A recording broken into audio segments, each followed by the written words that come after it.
When it comes to off-road oriented looking SUVs, your choices are usually pretty limited to the FJ Cruiser as well as the Jeep Wrangler. Now that they've killed off the FJ Cruiser, well, you only have the Jeep Wrangler now. But then there's a new brand in town, Omoda and Jaecoo, which also came up with another option for you.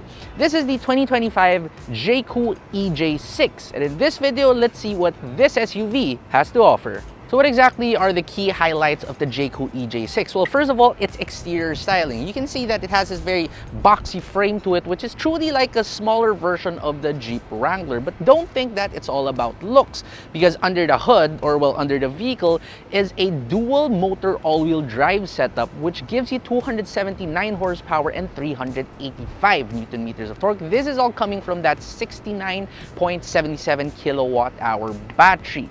Now, Jaecoo promises about 421 kilometers of range. In our actual test, we also got about 422 actually. And yes, the power is truly there. And again, just in case you've totally missed out on this, this is a fully electric SUV. Also, Jaecoo claims that this is really off-road oriented. They gave you a lot of driving modes that you can use when you're going off-roading. Anyway, back to the styling right here. Over at the front, you can see that the lettering of Jaecoo is pretty massive. This is actually called the iCar or something in China, but yes, they've ditched out all the iCar badging right here. This lighting assembly has that like I logo and it looks pretty nice. It even gives you a light show. And on the side, yes, that squared off look, 19-inch rims. What I'm not a big fan of here would be the tires, because these are Westlake branded tires, which personally not a big fan. Towards the rear of the Jaecoo EJ6, you get more of that iCar style tail lamps, just like the front headlights right there. You have the IWD badge, which is another remnant from the iCar naming version of this car. And I also really love how there is no rear spare tire, which makes this vehicle look a little bit more unique in terms of these off-road oriented looking SUVs. Now, once you do open up this tailgate and it moves on over to the side, what you will see is more than enough space for a vehicle of this size. And you can even fold down those rear seats 60/40. Plus, if you do lift up this false floor, there is even a subwoofer hidden under there. Moving inside the Jaecoo EJ6, first we check the door as usual.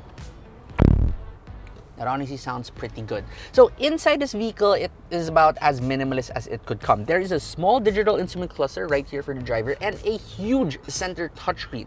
This center touchscreen, honestly, it's a little bit finicky to use, but once you get used to it, it is more than usable. But everything is right here. I'm talking about everything. Just like a Tesla, for example, you want to open that glove box, you do have to do it through here. If you want to open your wipers, for example, your headlights are all controlled through this center screen. At the same time, if you look at this steering wheel of yours, which is flat top and flat bottom, there are two joystick control knobs on either sides of it, and this also practically controls everything. So for example, your radio stations, you control it through here. Your volume, you control it through here. You adjust your side mirrors, you also control it using those two control knobs right there. So yes, it does take a little bit of getting used to.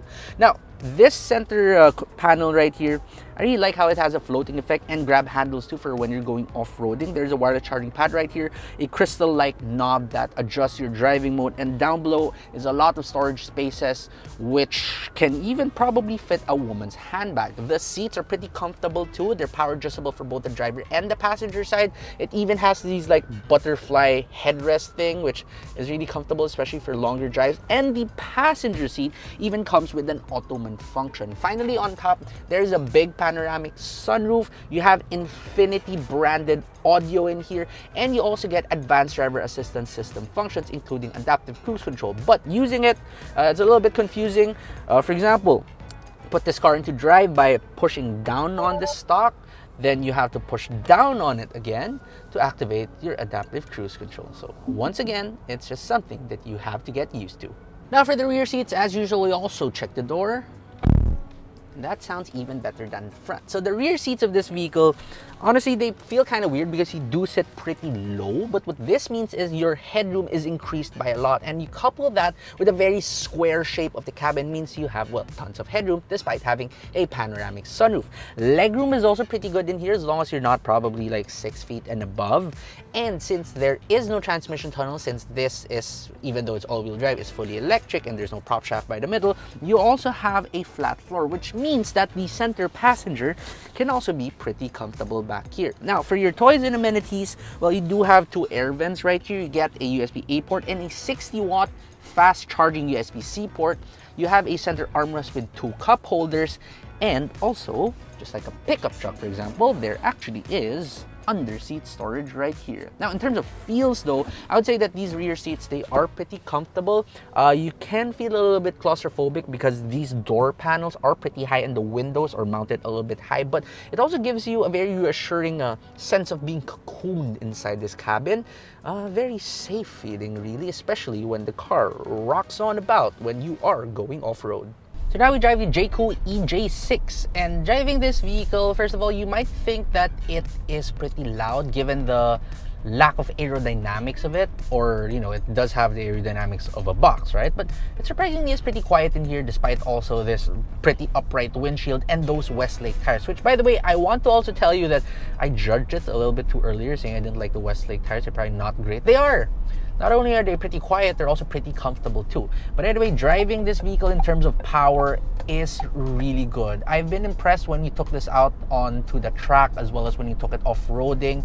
I said that it has a lot of power, especially with your dual motor setup, wherein you have so much traction, and the EV feel of it, wherein you get instant torque. And you really do. You don't even need to put this into sport mode. Step on the accelerator, you get instant torque, and it really does slap. So you can have tons of fun with your Jaecoo EJ6, which you would otherwise not usually have in vehicles such as this one. So yeah, think the FJ Cruiser. Yes, it has more than enough power, and the Jeep Wrangler also, but it's not as fun as this one. Also, speaking of that, it's not just about raw power in here. Because of the construction of this vehicle, it honestly handles pretty well. When we took this on the track, I got to push it over corners, and right here in city roads too, if you want to take like bends a little bit quicker compared to usual, do it safely. This car actually keeps up. It handles pretty well. The steering is a little bit too light though. I wish there's a little bit more extra feedback to it, but otherwise it's good. Next would be just how nice and comfortable it is, because I'm sure you know that a lot of these off-road oriented vehicles, their suspension are usually tuned for super softness, right? And yes, that is usually good, but the issue with super softness is, although you don't get jarred on about, it does get a little bit floaty, which could upset your stomach a little bit. But with the Jaecoo EJ6, you don't get any of that, so it's firm enough to not upset your stomach, but also soft enough for you to also enjoy driving this vehicle on road.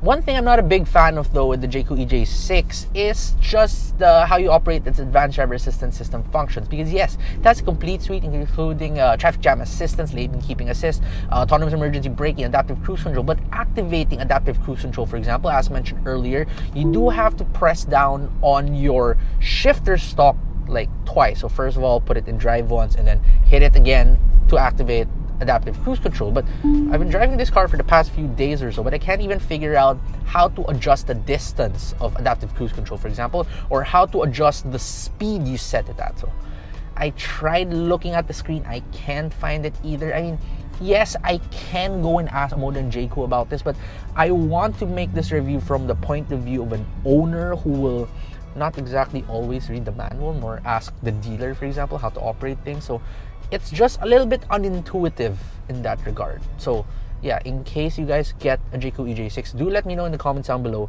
if you know how to operate the ADAS functions in this one properly. So the Jaecoo EJ6 brings upon a very unique proposition to buyers in the Philippines looking for an off-road oriented SUV.